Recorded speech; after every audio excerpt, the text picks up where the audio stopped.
What I'm interested in here is part of the development of an American paganism. By this I don't mean a form of paganism that practiced in America, such as a reconstructionist Greek paganism worshipping Greek noumena, sacred beings, with Greek ritual forms, but rather one worshipping American nouma and American ritual forms. I've already talked about American deities in another video, the link to which is in the description, and I'll be dealing with other categories and future ones, which I'll also link to when they're done. This video is about the ancestors. In a way, the ancestors would be the primary noumena of an American paganism. The ancient Romans took many of their deities and turned them into history. America has done something like the opposite, turning its historical figures into noumena to be honored and surrounding historical events with mythical elements. Before getting into the people who have become numinous ancestors, I'd like to deal with a few things. First, I'm not talking about worshiping the ancestors as if they were deities. Instead, I'm talking about honoring them. I'll cover this more in a video on American pagan ritual, but for now I'll just say that when it comes to ancestors, we're giving them respect and perhaps asking them for blessings without putting them so high on a pedestal that we don't recognize their flaws. And this leads me to a second area of controversy. As humans once, the ancestors were flawed. Some of them were severely flawed. Many of the founding fathers, such as Jefferson and Washington, owned slaves, for instance.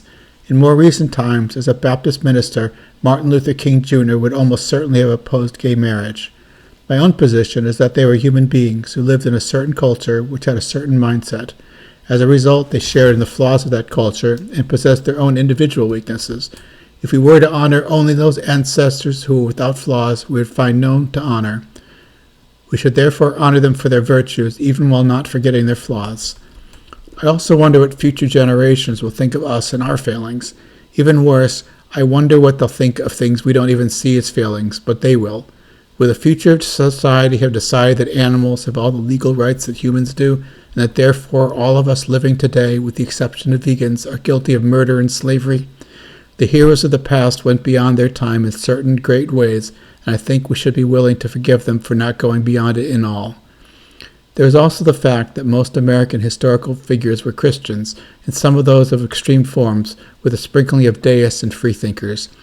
Their reaction in their lifetimes to being honored as noumena would have ranged from strong objections with accusations of heresy to amusement that anyone would consider such a thing.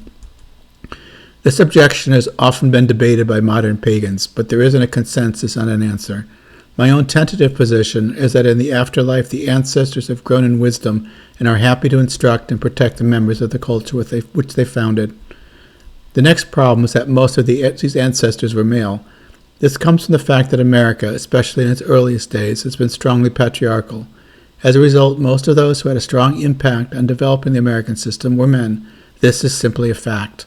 Nevertheless, we can choose to honor the female ancestors who also had a strong impact.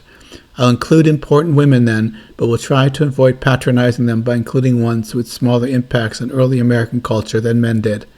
However, some of these women had more of an impact than is generally recognized, and they're the ones they'll bring up, both as individuals and as groups.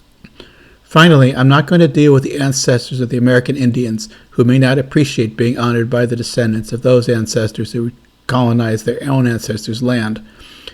There may be those among modern American Indians who have merged with generic American culture to the extent that they will want to honor at least some of those I'll be listing here.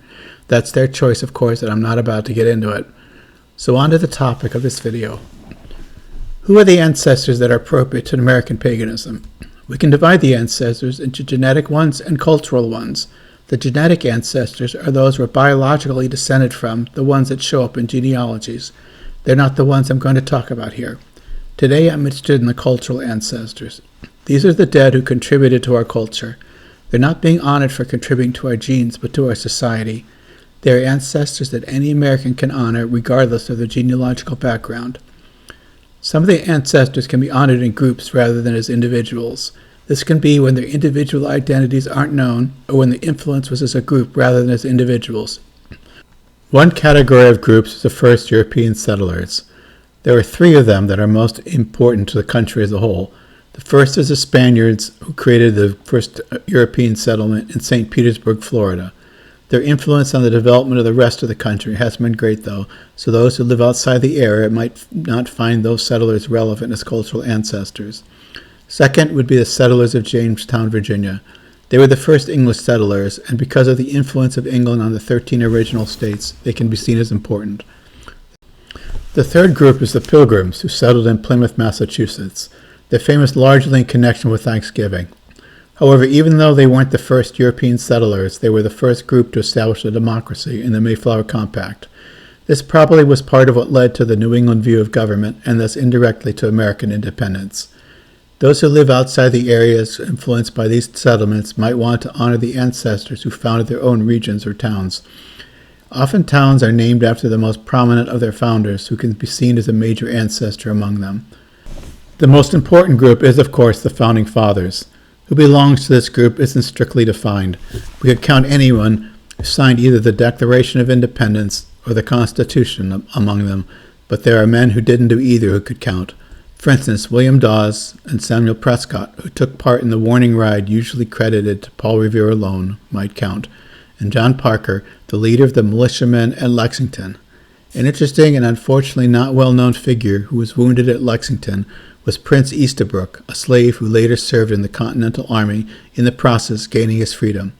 A group of their own who might be included in this group would be the Minutemen, those who are ready at a minute's notice to take up their arms and respond to the defense of their country. They were crucial in the fighting along Battle Road after Lexington had conquered, as well as in the siege of Boston. We may find other groups as we go through history. Military groups are obvious examples. For instance, I've honored those who took part in D-Day. One important group is the Army of the Potomac, which defeated the Army of Northern Virginia in the Civil War. This is their flag, which would be a great one for opponents of white supremacy to fly. There are also cultural groups, such as ones who did scientific work or members of schools of art. I'll talk more about those later. As for individuals, we can divide them into categories. Note how some of them will fall into groups that we would honor as well. The first group would be those who had an impact on our governmental system. If we look at the Founding Fathers, we find some of the most basic of the American ancestors. There are men like Thomas Jefferson, Ben Franklin, James Madison, and George Washington. This short list gives us the author of the Declaration of Independence, one of the wisest and greatest scientists of his age, the architect of the Constitution, and the commander-in-chief of the Revolution's army and first president. There's someone missing from any such list, though, who should be honored. This is the Roman Cincinnatus. The story is that at one point in Roman history, the city was at war with a neighboring group of people. A message came to the Senate that the army was in danger of being destroyed. In fear, they went to Cincinnatus. He was of the senatorial class, but had fallen below the level of wealth required to sit in the Senate, so now he was a farmer. He was in his fields plowing when the Senate came to him. He agreed to help them if they gave him absolute power. The Senate was scared enough to do that, and once he had the power, Cincinnatus gathered together an army from what was left of older boys and men and marched away. Sometime later, the Senate received a message that Cincinnatus was returning with the army, having won a great victory. Now they were afraid of something else. Cincinnatus was legally dictator, and he was returning at the head of a victorious army. He could easily have taken over the whole state. But when Cincinnatus arrived, he went to the Senate and said, "Senators, I return your army to you, and now I return your power to you as well." And he went back to his fields. Cincinnatus deserves to be remembered and honored by Americans because he was the role model for the Founding Fathers. He had power, used it for the benefit of the state, and then gave it up and returned to his previous life. This is what the founders wanted to do. For them, being in government wasn't a lifetime job, but a responsibility to the country to be performed for a while before leaving office to return to their own work. George Washington deliberately took Cincinnatus as a role model and should be honored not just for being America's first president, but for being her first ex-president. The idea of honoring someone as an American ancestor who wasn't in fact an American, as with Cincinnatus, can be extended to others. For instance, the founders were influenced by the writings of Jean-Jacques Rousseau, who can therefore be seen as an American ancestor. We can especially see this sort of thing in the arts. Bach and Mozart, for instance, contributed to American music. Looking ahead in time, Abraham Lincoln might be called America's refounding father. Through his leadership, both military and political, he saved the country and its union. In the Gettysburg Address, he famously stated America's ideal as a country of the people, by the people, and for the people. Teddy Roosevelt was America's first conservationist president, establishing the national park system. Franklin Roosevelt brought the country through two of its greatest crises, the Depression and World War II. His personal struggle against polio is also to be honored.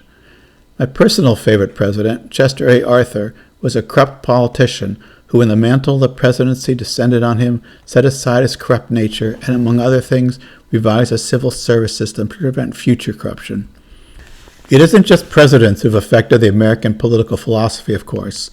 There have been many people who made sure that not only were American ideals preserved, but that they were pushed forward towards realization, often by opposing the establishment in the names of the ideals on which our tradition was founded. These are the people who fought to make sure we lived up to them, such as all men are created equal. There were, for instance, the abolitionists, such as Harriet Beecher Stowe, as well as escaped slaves who worked towards the end of slavery. The category can be used to include those who led slaves to freedom, not only the famous ones, such as Harriet Tubman, but the anonymous conductors of the Underground Railroad. And just as the non-American Cincinnatus might be honored, so too could non-Americans who fall into this category, people like Josiah Wedgwood, who inspired many with this striking medallion. Those who fought to extend civil rights to women are worthy of honor. We could honor them as a group, and we could honor them as individuals. Famous of these are Susan B. Anthony and Julia Ward Howe. In more modern times, there have been civil rights leaders. The most famous of these are Martin Luther King, Rosa Parks, and John Lewis, but there are many more. Each of these groups, and those who fought for the rights of other groups of people, are worthy of honor in their corporate nature as well as individuals. Martyrs to civil rights are worthy of honor. The Japanese Americans who were confined in the internment camps during World War II are included here, as well as a Nisei who served in the 442nd Infantry Regimental Combat Team. Eager to prove that they and their families were as good Americans as whites, they served exceptionally bravely, eventually winning 21 Medals of Honor, along many other medals. There are also military leaders. Because Americans have a tendency to elect war heroes, this group overlaps with the political ones to an extent. Pacifists may choose to pass this category by, of course, or instead honor important pacifists such as Pete Seeger, who has the advantage of having songs that could be sung in honor of him. Moving out of the political and military groups, we come to the heroes of the arts. In the realm of literature, particularly important are Mark Twain, whose Huckleberry Finn is considered to be the quintessential American novel, Walt Whitman, poet of the mid-19th century American spirit, and Robert Frost, who wrote so well about our relationship with nature and who often shows us the sacredness of the everyday moment. The often ignored Phyllis Wheatley, an 18th century poet who began as a slave but was eventually given her freedom, is also worth noting. Not only are these figures worthy of honor, but their poetry can be used in ritual.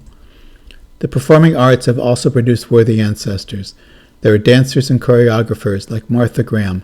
There are actors like Jimmy Stewart and Henry Fonda, who both became famous for portraying the American everyman. There are musicians like Jimi Hendrix, famous for his performance of the Star-Spangled Banner at Woodstock. There are painters like George O'Keeffe, who turned the Southwest into art. There are sculptors like Daniel Chester French, who created the images of Abraham Lincoln in the Memorial in Washington and the Minuteman in Concord, Massachusetts, and Augustus St. Gaudens, who designed America's most beautiful coin with its great depiction of the goddess Liberty. And there are other greats who have influenced American culture, and through that what it means to be an American. These cultural heroes can come from any art, not just those considered high culture. In music, those who founded or excelled in styles that were founded here, country and western, jazz, rock and roll, rap, are especially worthy of honor. For instance, Johnny Cash, Miles Davis, Chuck Berry, and Tupac Shakur. America has always been a center for science and technology. As well as its political influence, Benjamin Franklin was one of the leading scientists of his era, and is worthy of honor for that as for his political work. The list is long. Enrico Fermi and Nikola Tesla, both of whom are especially important as naturalized citizens, Robert Fulton, Rachel Carson, Katherine Johnson, and so on and so on. It would be especially appropriate to give particular honor to whatever field you may work in. These are only some of the categories of ancestors who might be honored. I'm sure we all have our own revered figures, whether personal, professional, or national. America's mythology is found in its history, and history is the land of the ancestors. I'm going to have a video especially on American ritual, but since you might be wondering what honoring the American ancestors would look like, I'll dip into it briefly here. There are holy days for these ancestors. The obvious ones are the days they were born and died. There may be other important dates. The delivery of King's I Have a Dream speech and Lincoln's Gettysburg Address are good ones. This gives us a hint of appropriate ritual elements, especially readings of important works, such as poems and speeches, whether silently or aloud. In the case of speeches and poetry, I recommend aloud even if you're by yourself. Speeches are meant to be heard, not seen. Offerings will certainly be appropriate. I recommend research to find out what each ancestor's favorite food or drink were, and using that, or what ones they especially didn't like, and avoiding that.